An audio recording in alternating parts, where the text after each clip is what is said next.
I'm Jon Brines from the Journal-Times. I'm at the scene of an accident at Dakota and Racine Street, two-vehicle accident. As you can see behind me, a blue car is in the intersection, and a white car went onto the porch of this house back here.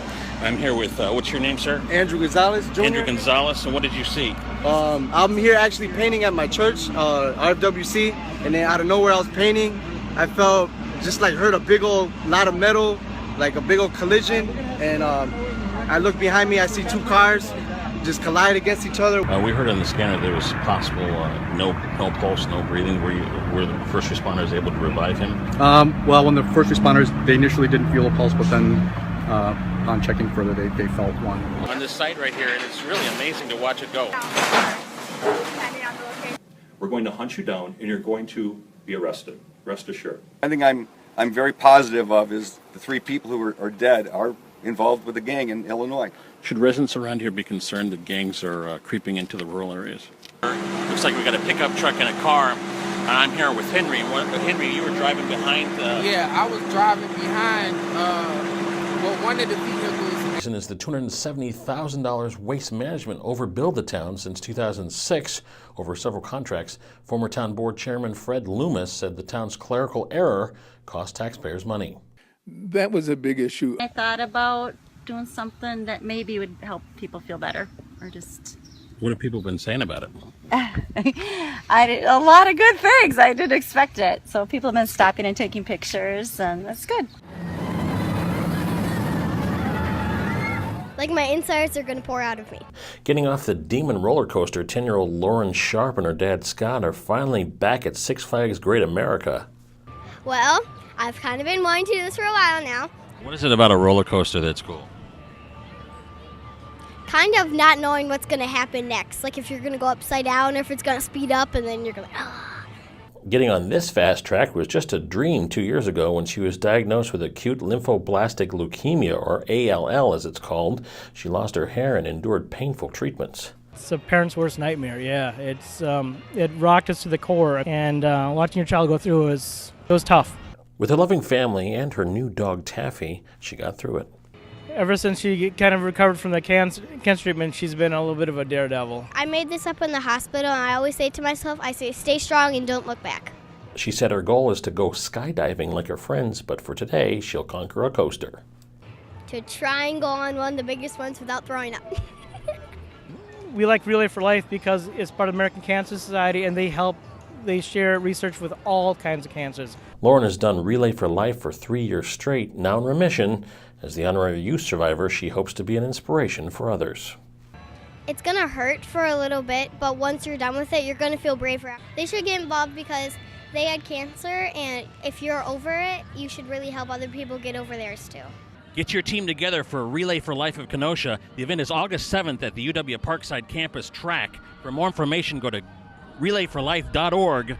In Gurnee, Illinois, at Six Flags Great America, I'm Jon Brines. This road is the worst one in Kenosha.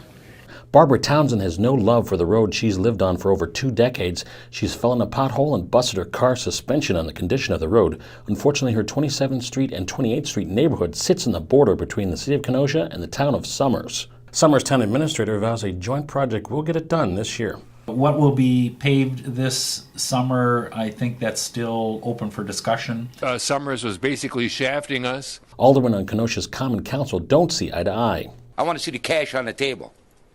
Why should the citizens of Kenosha have to pay for something that they don't have, that they shouldn't have to pay for? Kenosha taxpayers are paying Summers' share at the moment, and I think that should stop. Last month, the political rancor reached its height after a half-dozen aldermen blasted Summers' administration for walking away from a handshake deal to help pay for the reconstruction of 104th Avenue. Now they don't want to get burned again. But I will be very hesitant to go into any other joint road surfacing projects with Summers till we get this straightened out. They want to be critical on public TV or on channel whatever it is, okay? And be critical of us not paying something.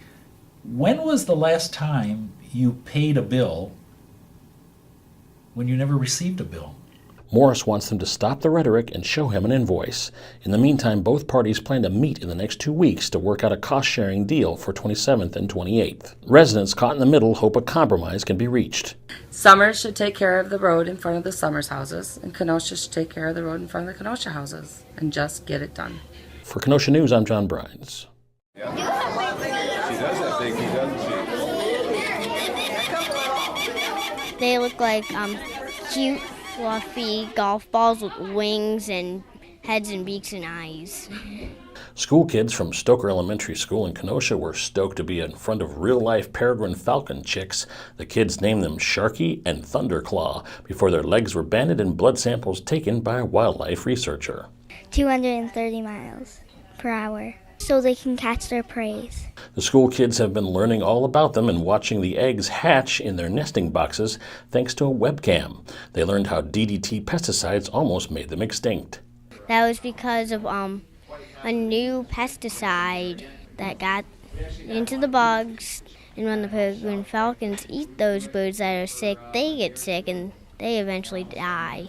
It might surprise you to know that nesting boxes for the endangered species, the peregrine falcons, are atop We Energy's power plants, like this one in Pleasant Prairie. It's been here since 1991. The endangered species bird, the predatory birds, they love cliffs, but there isn't any to come by in the prairie. If they didn't maintain the nest boxes and provide for the peregrines, those sites would go away. So we've brought peregrines back, but if we want to keep them here, there are certain things we need to continue doing. Pleasant Prairie's eyrie, or falcon nest, has produced 60 birds since the 90s. The parents of the chicks, affectionately named Olivia and PBR after the beer, didn't originate here. They picked the location. Olivia was born in an eyrie atop Kenosha Medical Center, and PBR from a nest box at Miller Brewing Company in Milwaukee. To check out their webcam, follow the link at KenoshaNews.com, and you may want to hurry before they fly the coop. For Kenosha News, I'm Jon Brines.